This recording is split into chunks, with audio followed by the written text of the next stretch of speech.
We constantly hear these wild stories of survival in extreme environments, right?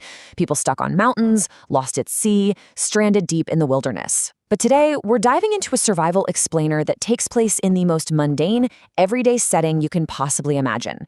It's an absolutely harrowing story that completely redefines the very concept of resilience, stripping survival down to its absolute core and leaving us with a really profound lesson on how to navigate the darkest moments of our own lives. Seriously, I want you to put yourself in these shoes for just a second as we dive into the high-stakes ordeal of Joan Rivet. Imagine being totally cut off from the world, not miles away from civilization, but literally just a few feet away from your own living room sofa. What would you do if a simple slip turned into a 9-day fight for your life? How on earth would your mind process that? How would your body react? Listen, this isn't some theoretical exercise. This is exactly what happened to Joan, and her response to this unimaginable situation is something every single one of us can learn from. Okay, so let's set the scene for this terrifying scenario. It started on June 1st in Clyde, North Carolina. Joan Rivet is 82 years old. She was just getting ready for bed, doing the exact same routine she's done thousands of times before. But then, she stepped backward. She fell into her bathtub, and as she went down, she pulled the shower rod down with her. In the fall, she injured her back, meaning she literally could not climb out of the tub. And to make matters so much worse, the bathroom door was closed. Her phone, which was her absolute only lifeline to the outside world, and her cat were stuck on the other side of that door. She was completely trapped. And this right here just brilliantly illustrates the sheer agonizing length of the gap between the accident and when she was finally discovered. From June 1st all the way to June 10th. I mean, think about how long a single day can feel when you're just waiting for a package to arrive, or when you have a bad cold. Now, stretch that feeling across this entire expanse of time. It is a seemingly insurmountable gulf of time to be completely isolated and immobilized. That vast expanse of time boils down to one stark, honestly unbelievable number: 9. For 9 excruciating days, Joan was trapped in that tub completely without any food whatsoever. Just sit with that fact for a second. At 82 years old, with a severe back injury, unable to move past the hard porcelain confines of a standard bathtub, she endured 9 full days of physical deprivation and psychological isolation. That is the kind of duration that absolutely breaks people, both physically and mentally. Now, without food, water obviously becomes the whole ballgame. But because of her awkward position and her injured back, she couldn't just reach up and turn the water on normally. She had to adapt. She stayed alive through one singular, vital survival mechanic. She learned to twist the tap with her foot. She did this just to get a sip of water and to splash her face. It wasn't some complex wilderness survival tactic. It was just a simple, incredibly difficult, raw act of endurance. She found the one single mechanism within her reach that could sustain her, and she worked it.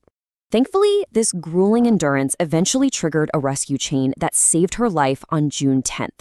And it didn't happen by magic. It happened because of routine and connection. Step 1, her brother, who lives all the way in Georgia, missed his regular weekly call with her. Step 2, his vigilance kicked in immediately, and he asked the neighbors to go check on her. And finally, step 3, Haywood County deputies arrived and found her in that tub semi-conscious. Actually, when you think about it, that one missed phone call was the literal thread that pulled her back to safety.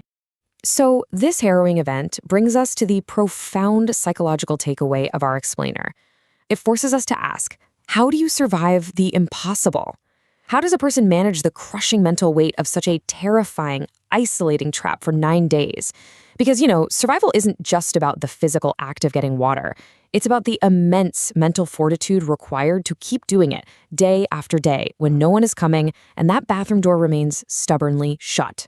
The answer really lies in how we define this one word. As the source material notes so beautifully, there was no explosive, cinematic, heroic rescue sequence playing out in Joan's mind. There was just one small move, turning a faucet with a foot, repeated over and over for 9 days. This proves that hope isn't some magical, warm, fuzzy feeling that suddenly arrives out of nowhere and saves you. Hope isn't action. It's something you do, right? You do it in small pieces, usually long before you ever actually feel hopeful. Joan didn't sit around waiting to feel hope. She acted by turning the tap. And that is the crucial mindset shift you need to make in your own life. When you're faced with a massive obstacle, it is so incredibly easy to become paralyzed by asking, how do I get through all of this? That question is just too big. It's totally overwhelming. Instead, you have to shift your perspective. Stop looking at the massive, impossible hole and ask yourself, what is the one next thing I can do? For Joan, it was just turning a faucet. For you, it might be making one phone call, sending one email, or frankly, just taking a single breath. Focus entirely on the very next achievable micro-action. We're wrapping up this explainer with Joan's own powerful, lingering advice, which honestly is better than anything I could add. Her ordeal ended because someone noticed her absence. Her survival is a testament to the power of the next small thing, for sure. But her rescue? That's a testament to community. Check on the people who live alone. It is such a simple directive, but a literally life-saving one. So I want to leave you with a really vital question to ask yourselves right now. Who in your community is sitting behind a closed door today? And when are you going to reach out to them?